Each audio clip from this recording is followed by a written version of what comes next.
I fully anticipate, I think Hafley's going to do a great job on the interview, and I fully anticipate him getting one of these, and I would be so happy for him because he deserves it.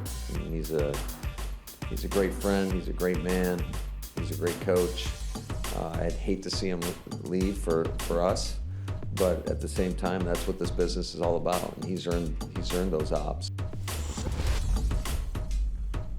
Jeff Hafley, what was your most recent experience in football? I blew a 21-3 lead in the playoffs. Hire this man. I'm kidding. There goes the PFT spot on the Jeff Hafley media tour to commemorate his arrival in Miami as the new head coach. Look, this guy made, and I love it when we talk about people betting on themselves, and we celebrate it when they bet on themselves and they win. When they lose, we're like, well, that's a shame. I won my money. Good job. My guts, your blood. But he left Boston College, because the whole NIL thing, to be a defensive coordinator.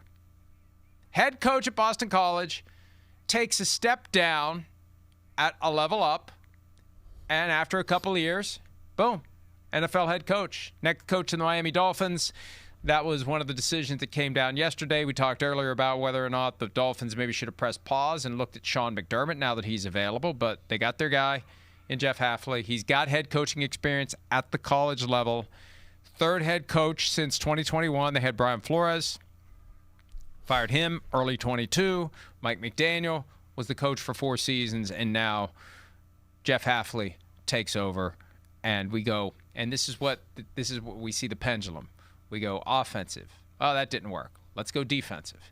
We go, and I don't know anything about Hafley's style at this point, but I have a feeling he's closer to Flores than McDaniel. I mean, that was as far apart as you could get, but these teams swing back and forth. We got to do something different than what we just did. Let's get the exact opposite of the guy we just had. So I have a feeling that when you ask Jeff Hafley a question, it's not going to take him 15 minutes to answer it like it did with Mike McDaniel, who I love, and I am just having fun when I say that, but it is true. When we would interview Mike McDaniel, I knew we only had to have 3 questions ready for 20 minutes, if that many. And Jeff Hafley is I definitely would put him closer to Flo, and I've never played for him, but he coached DBs at Rutgers back in 2011, my second year in the NFL. But he's a Jersey guy, grew up probably 20 minutes from where I grew up in New York. I was right on the border, and I think what he was able to do in Green Bay, I think what you just said, to leave somewhere where you get to call the shots. And I remember talking to him, and he was like, the problem is, I was like a CEO. I was a general manager more than anything at Boston College. I want to coach ball. I want to be in there talking to the players and worrying about how do we execute a game plan to go win a football game more than how do I keep this guy happy, bring in next year's guy. Like, it's not what he signed up for. So I just think about when he got to Green Bay and the ability to have all these different looks, the X's and O's part of how he was drawing up defense, I think is what caught everybody's attention last year. They would be in these crazy third down looks, disguising, jumping in all these different looks as a defense. And I think now he's shown that, hey, I can do that part of it. And I'm sure in these interviews, he showed that he can lead men. And I think it's an exciting time down in Miami because I agree 100% with you. You're in Miami. You're in the area that, along with Las Vegas, like it's one of the hardest places to get a group of guys locked in and focused. The NFL is all based on how do I replace older guys with younger talent that is cheaper to go win football games. The problem is when you're in Miami and you're doing that, younger guys have a very hard time focusing on just football in Miami. So Brian Flores comes in there and it's this kind of straightforward, hard approach where I'm going to whip this team into shape. They have 2 winning football seasons, but it's too hard to a lot of people. It's too hard to the players. I'm sure other people around the organization didn't like his approach and what was going on. And McDaniel was a breath of fresh air. He was upbeat. Everything was positivity. It was, hey, let's be happy. Let's go win. And that's what they did. They went out there. They won regular season games, toured through for a whole lot of yards. And then that quickly turned around. And now I think Hafley's somewhere in between Flo and Mike McDaniel. I would say more towards the Flo side of it. And now you're hoping this works. I think he's a heck of a football coach. I actually think he's going to have some success down in Miami. Now the hard thing, he's going to have to battle Buffalo and New England in that division.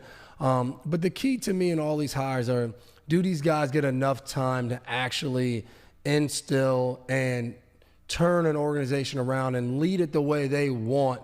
The first year or 2 years, whether you have success or not, you're trying to figure out what you really need to do more than anything. But sometimes after that second year, that third year is a make or break about halfway through the season if you're going to be there or not. Well, and this gets back to what Aaron Rodgers said after the playoff loss to the Texans last Monday night about this idea that Mike Tomlin and Matt LaFleur are on the hot seat, and he blamed the media for it. The reality is it's the owners. The owners feel like they have to do something. The owners aren't willing to just hold on and keep it going. They feel compelled to because they can't fire themselves. So they got to fire somebody. I got to do something to get these people to renew their season tickets or pay for the PSLs, the phony, fictitious check that you write so you can buy the right to buy season tickets. I mean, they have to do something. So they're going to give up quickly. And I think you become, and there's an irony to it, Devin, because coaches become desensitized to the fact that you have to cut players. They cut players all the time. That's the way the gig is. Yep. We got 90 guys. We're going to cut it down to 53. As we go through the season, there's going to be a churn at the bottom of the roster. Hey, sorry, that's the job. That's what we got to do. Come in. Hey, bring your playbook. Good luck to you. Maybe we'll cross paths again. See you later. I got other work to do. Well, the owners would do that to the coaches too. I remember when they did All or Nothing. It was on Amazon. It was kind of an in-season Hard Knocks. They called it All or Nothing. It was with the Rams. And it was the year that Jeff Fisher got fired.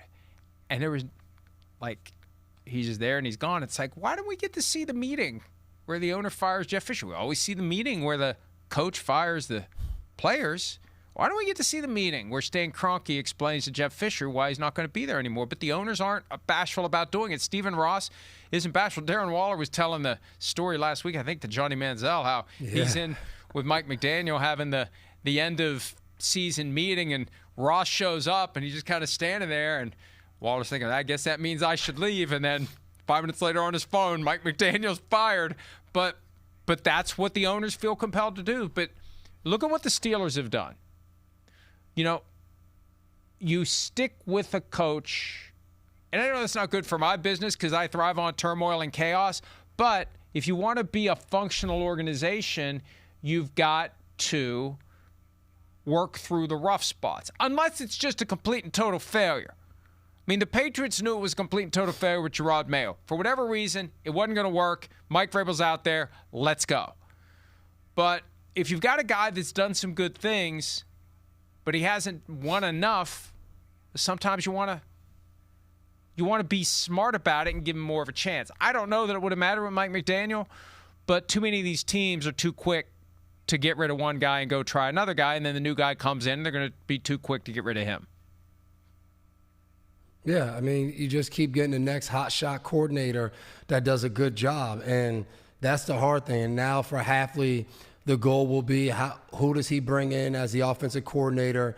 How does he get that going? The quarterback situation, that's going to be the key, because now in today's climate in the NFL, if you're a defensive coach or you're a special teams coach, it's all about how do you get the offensive side? Who's your quarterback? Who's your coordinator?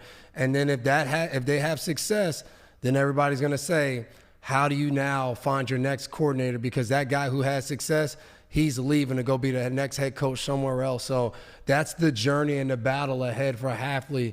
And I'm sure in these meetings, he already has a guy or two in mind that he's going to bring with him to go be that coordinator. And I think the unique thing now is, until these head coaching jobs get filled, a lot of these former coordinators or current coordinators, whatever you want to call them, I don't know how many of them are rushing to take coordinator jobs when there's still so many head coaching vacancies out there.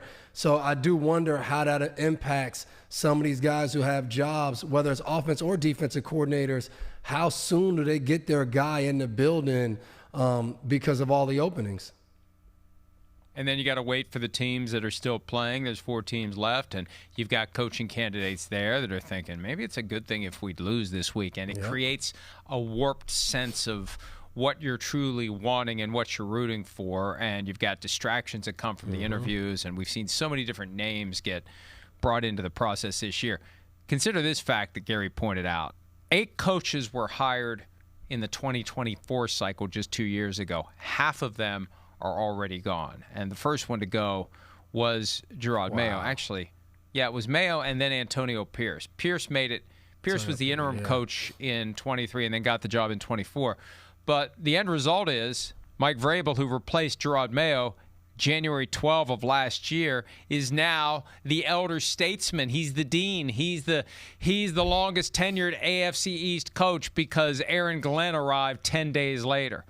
So the 2 guys hired in 25 are the old men in town, and now you're going to have Jeff Hafley plus whoever the Bills hire. It really is crazy. And I think the only division that hasn't been affected by a coaching change this year is the NFC North. Oh, that makes sense. And it's amazing because some of these teams have had success, some have lost for a long time, but it's so emotional, I think, these decisions. And I get it because in the media, that's who writes the stories. That's who, hey, there's a rumor here, or hey, we got to wait to see if they decide to move on. But that only happens because they hear the rumblings. They know that it's going to happen. And now, you can't not report on. You have to talk about these things. So it's amazing to me to look at the AFC East and say Buffalo until this year, I think it was 4 or 5 times they had won the AFC East, and they just fired their head coach. It sounds crazy.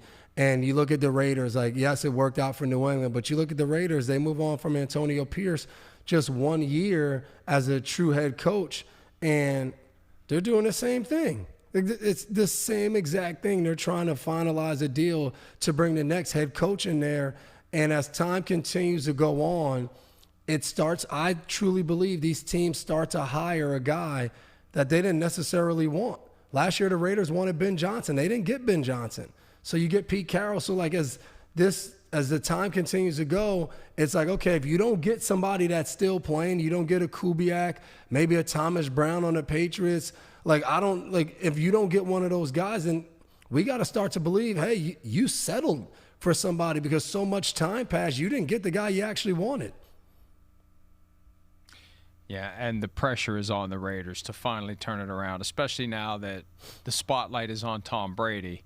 And his name is right there with John Spytek as the guys running the football operation. That's one of the jobs that still needs to be filled. Hi, it's Mike Florio. Thanks for watching PFT on YouTube. Hit subscribe for the latest news and analysis from Pro Football Talk.